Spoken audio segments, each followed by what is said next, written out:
Hi, we're Dean and Tess. Recently, we bought a sailboat to live aboard all winter and to learn how to sail. And we posted the whole journey on YouTube. And we got a great response from the community and so many helpful comments. And we read them all. And we really appreciate everyone taking their time just to share their knowledge with us. But one of the comments we received a few times was requesting for a walkthrough of our sailboat. So we're gonna go inside, we're gonna do an interior walkthrough and show you what our 1986 Hunter 31 sailboat looks like inside and what it's like living aboard this small space for the two of us all winter. So let's go inside and check it out.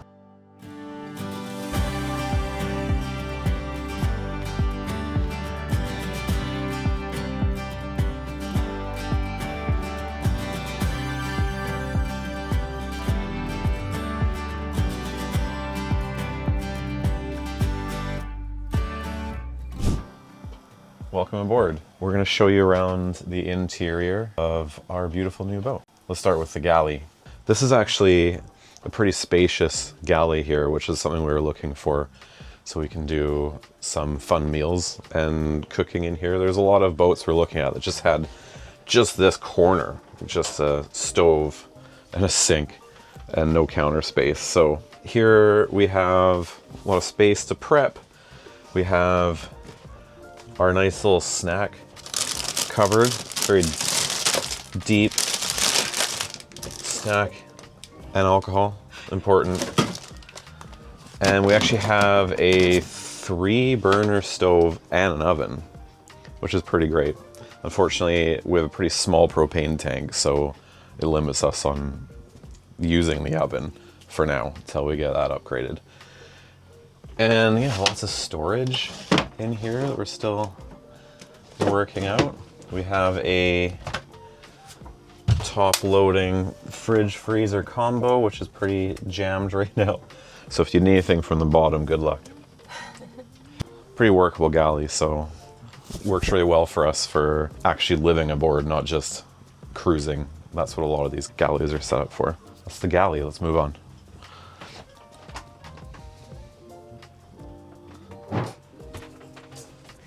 So this is our main living dining area. It's quite spacious and nice and wide.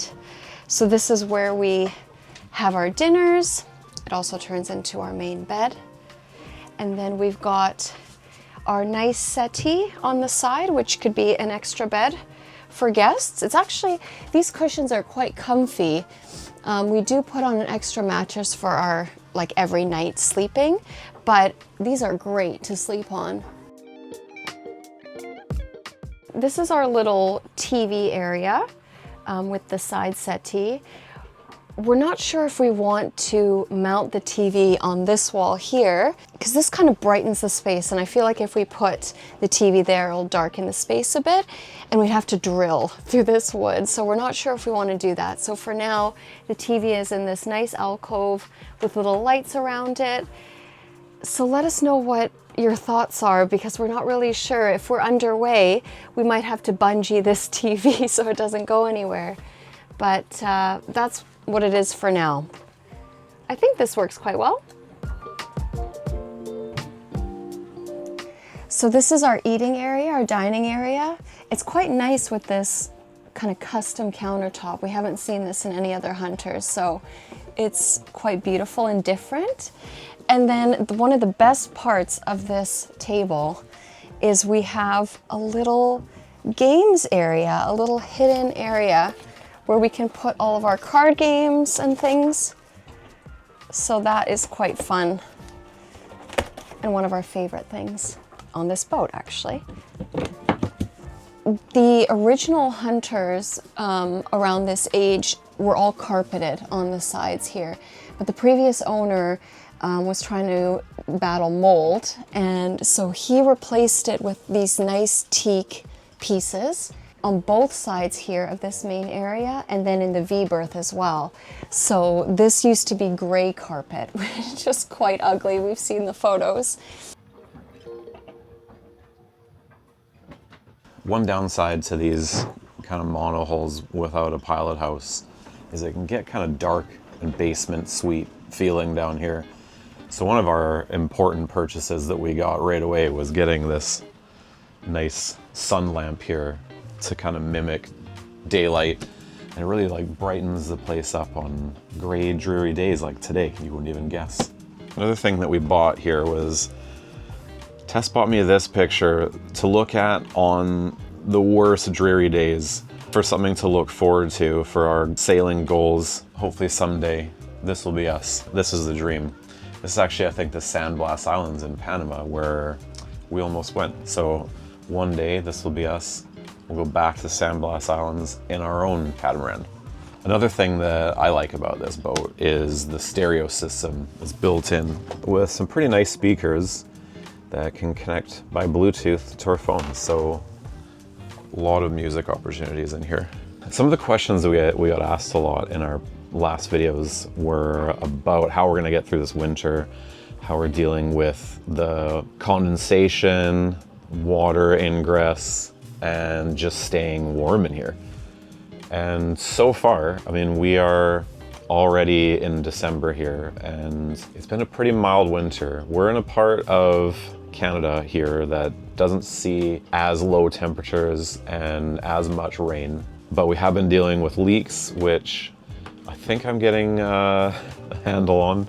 So right now we have 2 heaters we can use. We mainly use this one large heater here, which doesn't look like much, but it actually keeps us almost too warm at night. We can put the second heater on if it gets even colder than that, but we have thick blankets. We haven't needed an electric blanket yet, but thanks for those suggestions.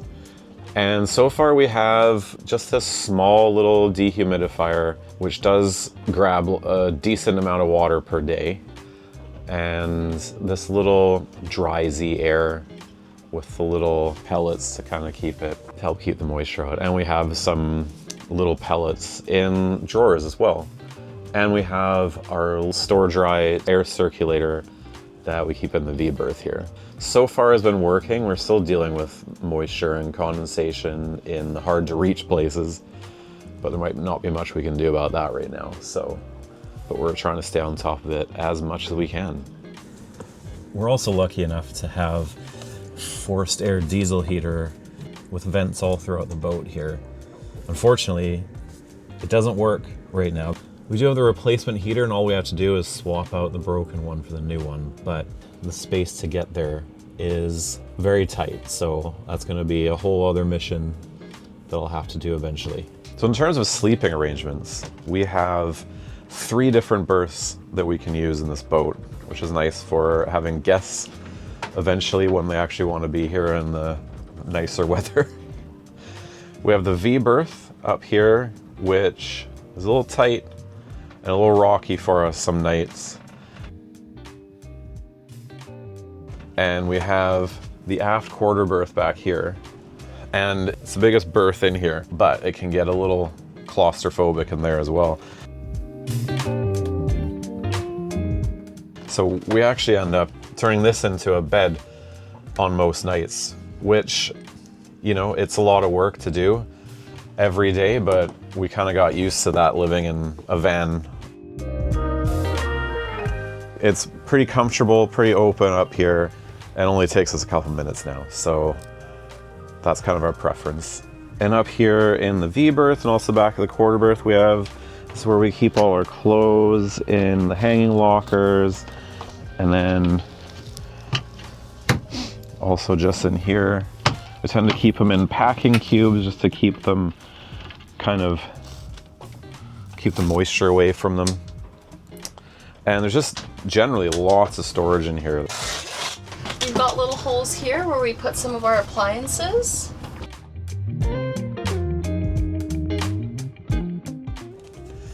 And there's storage under every bench.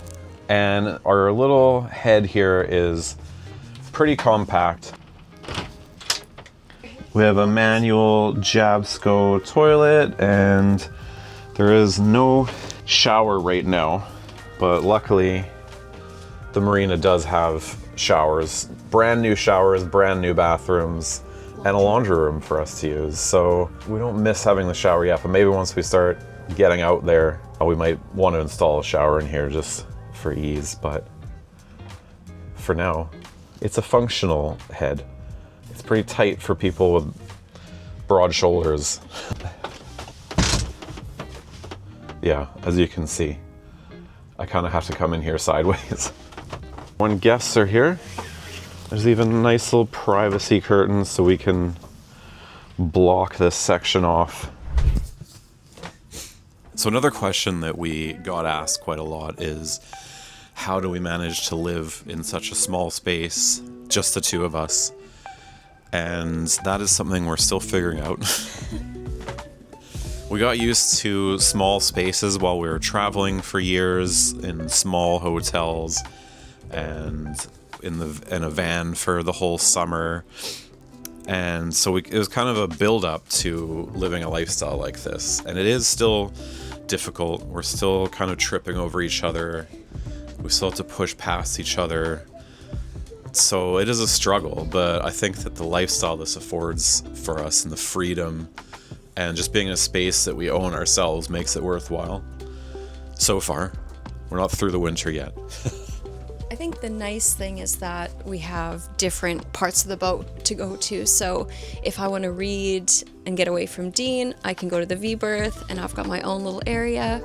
And same with the quarter berth. Like, we have little pockets of space, little separations, a little bedroom.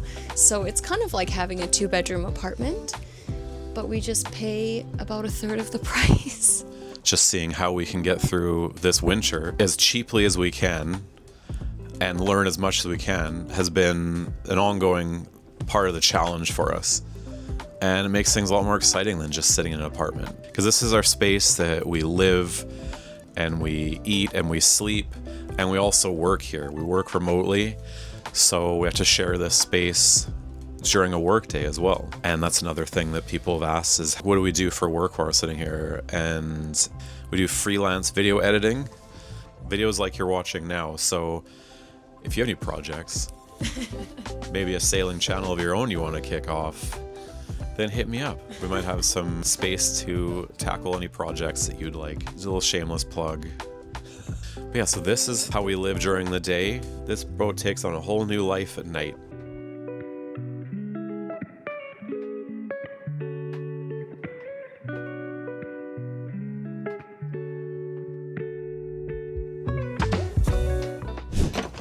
Welcome to the captain's kitchen. I used to work in kitchens, so I like to dabble and make some fun meals sometimes. Tonight we're gonna do what we're calling fair weather fish tacos. I'm gonna start with some hand-cut fries. I'm gonna bung them in the air fryer. And yeah, we're gonna do some breaded fish tacos, some homemade tartar sauce. Perfect thing to do tonight, just to show our typical night cooking in the boat. Accompanied by a beer, of course. Because beer and tacos is just natural. Cheers.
give these a try.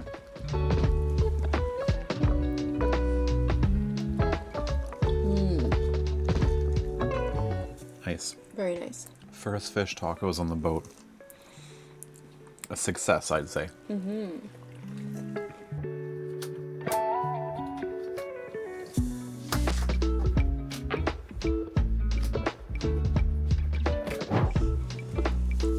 That's the whole tour of our boat and our life aboard so far. So now we're gonna wrap it up and watch a movie and call it a night. So hope you enjoyed this tour and you got a little more insight into our boat and our life aboard.